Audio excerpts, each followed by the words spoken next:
اس جگہ کا نام وادی سبا تھا، وہیں انہیں دفن کیا گیا۔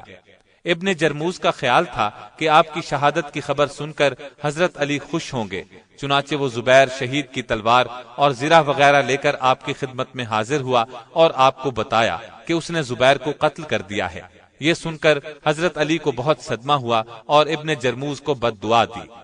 حضرت زبیر مالدار تھے لیکن سادہ زندگی گزاری، کئی شادیاں کی، شہادت کے وقت 9 لڑکے اور 9 لڑکیاں تھیں۔ ان میں سے عبداللہ بن زبیر نے بہت شہرت پائی، اللہ سے بہت ڈرنے والے تھے، اخلاق حد درجے پاکیزہ تھا، دیانت اور امانت میں مشہور تھے، غضب کے بہادر تھے، شجاعت میں اپنا لوہا منوایا، بہت اچھے شاہ سوار تھے، سخاوت میں بھی کسی سے کم نہیں تھے، اپنی ضرورت پر دوسروں کو ترجیح دیتے تھے، اپنا زیادہ وقت رسول اللہ کی خدمت میں گزارتے تھے۔ سیدنا زبیر کو حضور صلی اللہ علیہ وسلم سے حد درجے محبت تھی، نبی صلی اللہ علیہ وسلم بھی آپ سے محبت کرتے تھے۔ سیدنا زبیر کو بھی دنیا ہی میں جنت کی خوشخبری نبوت کی زبان مبارک سے ملی۔ اللہ کی آپ پر ہزار ہا رحمتیں ہوں۔